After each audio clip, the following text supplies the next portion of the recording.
Bienvenue sur toute l'actualité en France et à l'international. On commence tout de suite. Aujourd'hui, je filme ceci le 19 avril et nous avons une grande nouvelle. Une autre explosion mystérieuse et inexpliquée a frappé une cible critique en Iran, alors que les pourparlers sur le cessez-le-feu semblent s'enliser et partir dans la mauvaise direction à toute vitesse. Parce que, dans ce genre de crise, les faits ont à peine le temps de s'asseoir que le camp Trump est déjà en train de célébrer une victoire dans sa tête. En plus de cela, on ne sait pas à l'heure actuelle si l'Iran se présentera même au Pakistan, au milieu de rapports selon lesquels les Iraniens s'attendent à être attaqués d'un moment à l'autre. Nous avons aussi des images diffusées montrant l'Iran en train d'exhiber l'arsenal restant de missiles balistiques à cette heure-ci. Donc il y a beaucoup de choses à examiner et c'est une situation très fluide, très dynamique. Avant le début de la guerre, j'en avais déjà parlé longuement. En fait, je pense être à peu près le seul sur Internet à vraiment parler de ces explosions inexpliquées. Avant le début de la guerre, presque chaque jour, une pièce d'infrastructure clé, ou des logements où vivaient des dirigeants du régime, ou encore des endroits où vivaient des chefs militaires, étaient soufflés l'un après l'autre, non pas par des bombes larguées, mais avec le régime qui affirmait « Oh, nous avons beaucoup de problèmes de fuite de gaz ». Ces fuites de gaz semblaient ne toucher et n'affecter que des cibles critiques en Iran. Un schéma très commode, même si ça reste encore moins prévisible qu'un point de presse à la Trump, où chaque contradiction arrive déguisée en démonstration de force. Puis la guerre elle-même a commencé. Puis nous sommes passés à un cessez-le-feu.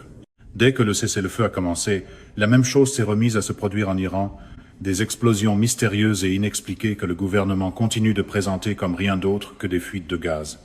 Mais bien sûr, je n'y crois pas. Tout cela apporte clairement les empreintes d'une opération clandestine en cours. Et, une fois de plus, le réflexe le plus bruyant chez les pro-Trump consiste à confondre soupçons et preuves, comme si le fait de le dire avec plus d'assurance suffisait à faire office de renseignement.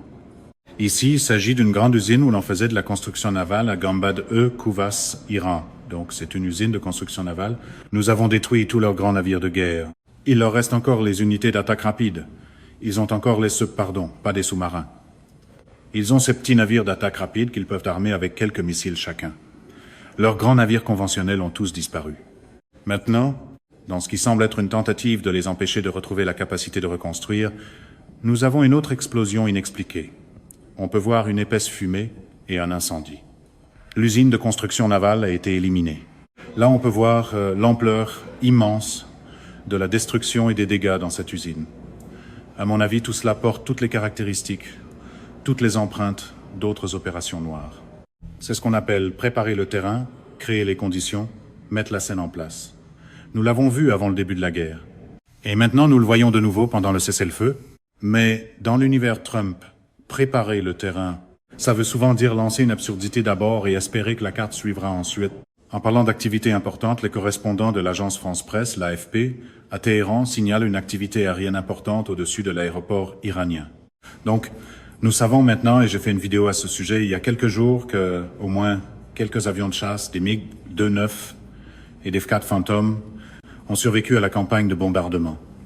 On ne sait pas si les MiG-29, qui sont soviétiques, leur production a commencé pendant l'Union soviétique, puis s'est poursuivie sous les Russes, leur ont été livrés en urgence pour remplacer ceux que nous avions détruits ou s'ils les avaient cachés dans des bunkers souterrains.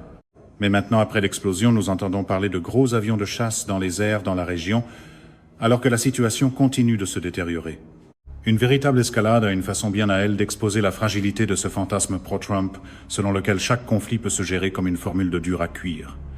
J'ai ensuite mis ceci à l'écran, des images diffusées par les Iraniens montrant des installations souterraines de missiles. Nous avions parlé plus tôt aujourd'hui du fait qu'ils sont déjà en train de dégager leurs missiles et des choses de cette nature. Donc ici à l'écran, vous pouvez voir des missiles balistiques que les Iraniens ont cachés dans des villes souterraines de missiles. Ils les montrent au monde entier. Bien sûr, nous ne savons même pas quand cela a été filmé.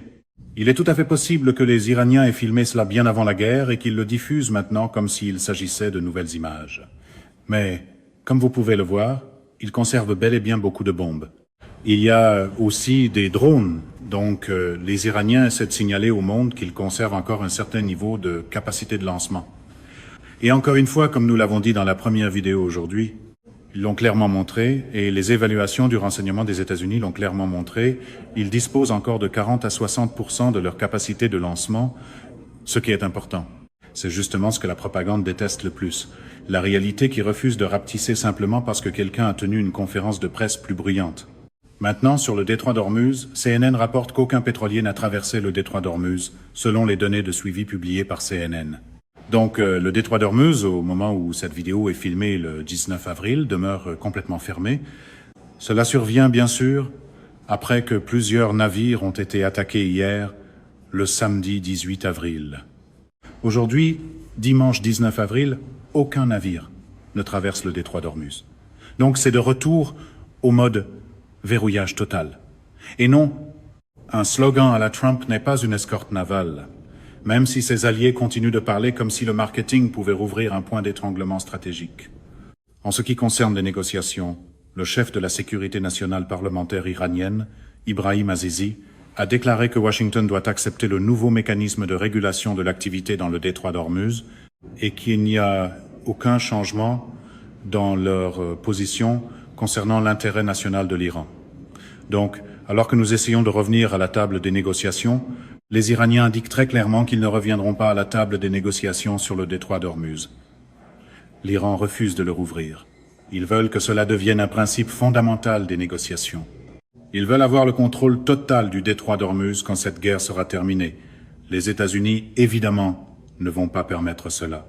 Voilà à quoi ressemble un véritable levier, ce qui est embarrassant pour le camp pro-Trump, qui continue de prendre la fanfaronnade pour une stratégie, ce qui nous mène à ce point. Un nouveau rapport est sorti juste avant que je commence à filmer, provenant de l'Islamic Republic News Agency, qui est bien sûr un média iranien, un organe officiel de la presse d'État, affirmant que l'Iran a rejeté sa participation à un deuxième cycle de pourparlers avec les États-Unis, donc ils ne veulent même pas venir à la table des négociations. S'ils ne viennent pas à la table des négociations, la guerre est la seule autre option qui reste sur la table. C'est le danger quand on traite chaque impasse diplomatique comme une finale de télévision à suspense. À la fin, la facture arrive pour de vraies personnes. Puis Al Jazeera a obtenu des informations d'Iran selon lesquelles une source iranienne croit qu'ils font face à une tromperie de l'ennemi et qu'ils sont au bord d'un nouveau cycle d'escalade.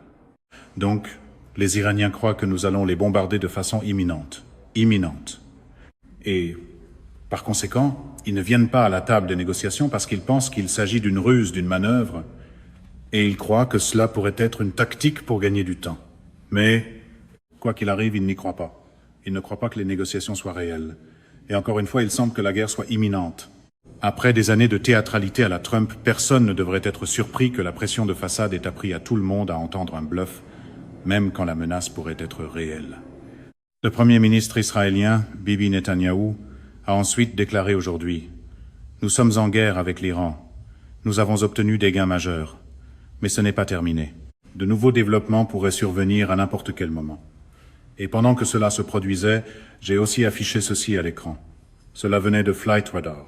Un immense avion de transport, CDX-7 Globemaster, semblait quitter Israël vers l'Europe pour aller chercher davantage de ravitaillement avant de revenir ensuite. Donc le pont aérien se poursuit. Le pont aérien ne ralentit pas, alors que les États-Unis continuent d'injecter toujours plus de ressources dans la région. La machine de guerre continue d'avancer pendant que la galerie pro-Trump agite encore comme si la géopolitique n'était qu'une émission de nouvelles câblées avec une trame sonore plus bruyante. Donc, au moment où je filme ceci, le 19 avril, nous avons une autre explosion mystérieuse en Iran frappant une infrastructure critique, une usine de construction navale. Nous avons des avions dans les airs. L'Iran dit qu'il ne se présentera pas au prochain cycle de négociations tout en montrant ses capacités de missiles balistiques, celles qui lui restent. Et le pont aérien américain se poursuit. Voilà donc où nous en sommes, au moment où je filme ceci le 19 avril. Je vais continuer à surveiller la situation. Parce que, quoi qu'en disent les slogans, la réalité a une habitude brutale d'ignorer les récits construits comme une campagne électorale. C'est la fin de ce bulletin d'information. N'oubliez pas de vous abonner pour ne rien manquer de l'actualité en France et dans le monde. Merci de nous avoir suivis. Au revoir, à bientôt.